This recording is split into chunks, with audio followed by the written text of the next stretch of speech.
Good morning. This is the Ramblings of an Undisciplined Mind podcast for Friday, May 20th, 2016. As of this recording, Sierra is still missing. Today is the last day of Bachelor Beard, so if you are watching on the video, plans are that this goes away tomorrow. Because the wife's coming home today. She's back from tour. They'll be here 3 or 4ish, something like that. Probably earlier than that, actually, because she posted something a while ago. They're about 3 hours away. So yeah, I get to go back to married life. Yes. So I am looking forward to having her back. Definitely. It's fun being a bachelor for a little while, but, been enough. I chose to get married for a reason, and, the reasons haven't changed, I still want her around and want to be with her, so. But every now and then a little break like this is cool. So it's been fun. I would enjoy it more if I didn't have a class. So I guess future tours will be more exciting for me because I won't have to spend so much time on schoolwork. Speaking of schoolwork, today I thought I'd talk about habit number 5 of Stephen Covey's 7 Habits of Highly Effective People. And habit 5 is seek first to understand, then be understood. And he starts off talking about empathic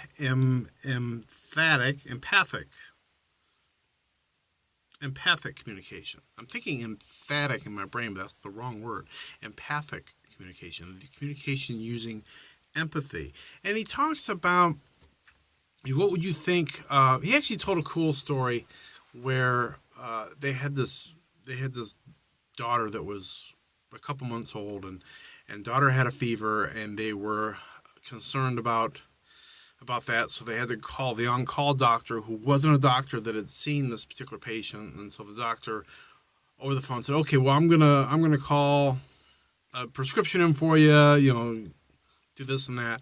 And it was Covey's wife that was talking to the doctor, and after she got off the doctor, he said, "Well, does he know that this is for a 2-month-old child?" And she wasn't sure that he knew that. So Covey actually himself got a hold of the on-call doctor again, called back, and he says, I want to make sure, were you aware that this is a 2-month-old? And he was like, no, I wasn't. Let me call the pharmacy and change the prescription to something that's more appropriate for a child that young. And so he's talking about how you wouldn't go to a doctor. Now, this is obviously an extreme case because he's trying to do medicine over the phone. And he was like at a stadium somewhere. He was at a baseball game or football game or something like that. So it wasn't like he was available to see the child. But he talked about, would you go to like an eye doctor who prescribed you glasses without even checking your eyesight? Would you kind of boil it down to the concept of, would you really want to deal with somebody who's gonna prescribe before they've taken the time to diagnose? And he says that's what we tend to do in our conversations.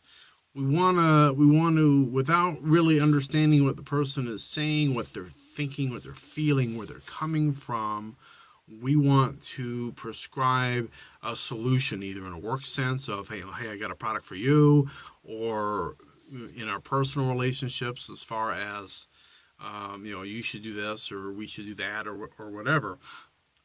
And that's the thing he talks about. He says we have a tendency to want to rush in to fix things with good advice. And that's not always the best way to do that. He talks about how we've got several different ways of communicating. We've got reading and writing. We've got, speaking and listening. And those are really the 4 basic types of communication. Reading, writing, and speaking, those 3, are all things we had to take a lot of time to learn how to do way back. I mean, speaking when we were very young, we had to learn how to do that. Obviously, reading and writing, it took a lot of time to get to the level that we are at now. But we don't put as much effort into listening. We listen shallowly, and then with our brains, even though we might be listening with our ears, with our brains, we aren't listening really. We are analyzing and interpreting and formulating what our response is going to be, all while the person across from us is talking. And the result is that we're just getting a very superficial understanding of what it is they're saying. We're not seeing the whole package of what it is that they're saying. And so that's where he gets into the importance of emphatic listening, empathic listening. Now I got emphatic listening. So, and that is another way of saying to seek first to understand, which is he calls it a very deep paradigm shift. It's that we are listening to understand the other person, and we are not going to formulate a response until we totally understand where they're coming from, that we're going to take the time to make sure that we totally understand what they're saying, what their body language is saying, what they're not saying. And we're going to show first and foremost our empathy towards them, our compassion towards them, and whatever it is that they're saying. And in that way, we're really engaging in true listening, and that we are taking that extra step. The one thing he points out is there's a technique that was going around a while back called active listening or reflective listening, which is mainly just kind of you're listening, and then you're repeating back to the person what you heard to see if you got it. And that's kind of maybe a first step in empathic listening. Let's say empathic. Is that right? Oh, that is right. I said it right for once, and I doubted myself. Oh my gosh! That's kind of like a first step of empathic listening, is that because you're doing the listening. But it is kind of like after a time you're having a conversation with a parrot, because you say something and they say it back, and you say something and they say it back. So it does get to be a bit superficial for a while. He's talking about is listening with the intent to understand. The important thing here is that to remember is that the essence of empathic listening is not that you agree. It doesn't mean you have to agree with what it is they're saying. And this might be tough to do if you're talking about a topic that is an emotional touch point. But with empathic listening, you're not trying to agree. You're trying to understand their position fully and deeply, from an emotional level as well as an intellectual level. So you can imagine doing this on some sort of political or religious topic would be difficult to do, because you'd have to really turn off the knee-jerk portion of your psyche, and you'd have to get far enough out of your own thoughts and preferences and desires to try to get into their head, because that's really what it's all about. I talked before about the emotional bank account and how there were deposits for that. Episode or two ago where we were talking about this. And this was another great way to make a deposit, because by getting involved in doing the empathic listening, you're showing that you care.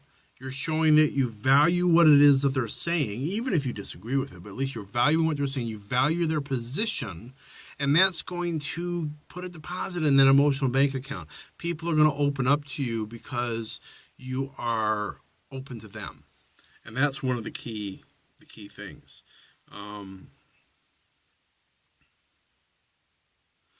That's not to say it's easy. He even says it's hard.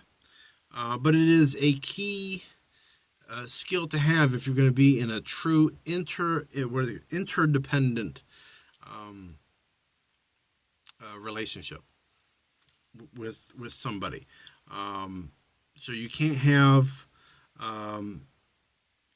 really have a high emotional bank account, he says, unless you're going to understand them and be able to do this type of listening. And he gives a really great example of this. It's a hypothetical, as far as we know, conversation between a father and a teenage son. And the teenage son is tired of school. He doesn't want to do it anymore. And he's saying to the and he's saying, well, I don't get anything out of school. It's not practical. And then the father says, well, you just can't see the benefits yet. I felt the same way when I was your age. And he's immediately starting, without really understanding what the end purpose of what the son is really trying to get to, not just I hate my classes. And what's interesting is he puts in parentheses in this exchange what's going in the kid's head. So you can kind of see how, so he's trying to talk to his father. His father is not doing empathic listening.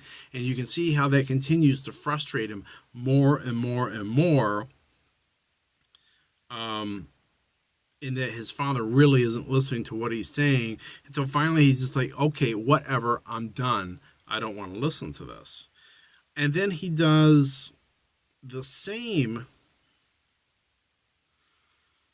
conversation using empathic listening. So I think what I'll do is a short conversation. I think I'll read this little chunk to you. And in that way, it'd be a great example of what this is. He says, boy, Dad, I've had it. School is for the birds. And he's thinking, I want to talk with you to get your attention. And the father comes back with, you're really frustrated about school. And the kid's thinking, that's right, that's how I feel. I sure am, the son responds. It's totally impractical. I'm not getting a thing out of it. You feel like school's not doing you any good, the father says. So he's using the reflective technique. There is a place for the reflective technique.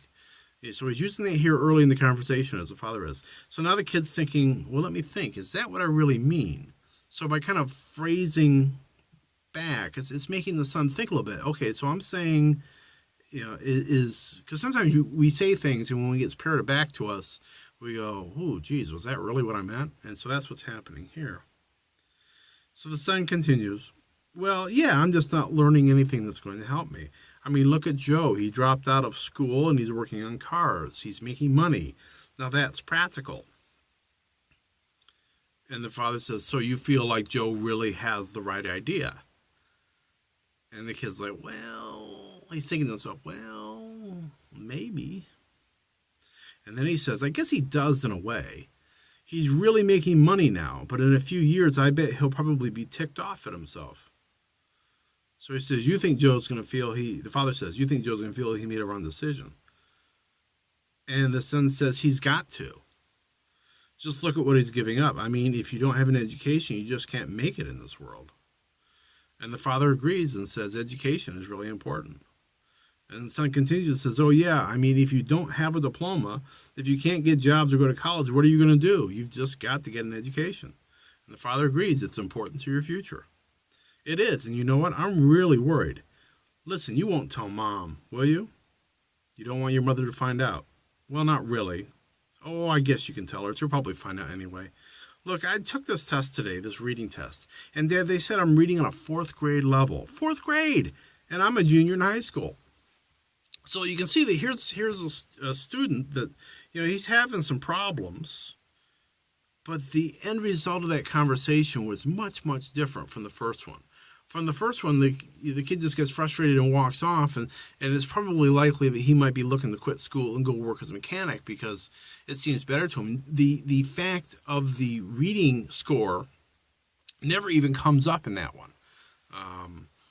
So you didn't even really get to what the crux of his issue was in the first conversation with the normal way of listening, but with the empathic, you get to the point where, okay, now you're finding out, okay, so what's his concerns, and you get to the deeper level, and in this particular case, you find out what the real problem is. So those are the things with empathic listening that are important. It is all about seeking to understand, and then you can be understood. Now, like in this particular example, the father definitely wanted the son to continue in school, and he really didn't have to do much as far as the hard lifting on that because the son kind of talked himself into it. That's probably a best case scenario, I'm thinking, but that was the case. He talks about early on, he talks about how you've got the circle of influence and the circle of concern. And so the circle of influence is the stuff you can work on, your inner stuff and your direct relationships with people. And circle of concern is the stuff that you really have no control over. And he says this is one way that you can enlarge your circle of concern, because you're influencing the people that you're listening to. Just by the fact that you're really listening to them, you can influence them, as in the case of this example with the son. So that's habit number 5. Thought I'd share that with you today. I'm going to let that be that for today, and I will be back tomorrow to talk to you then. So, be seeing you.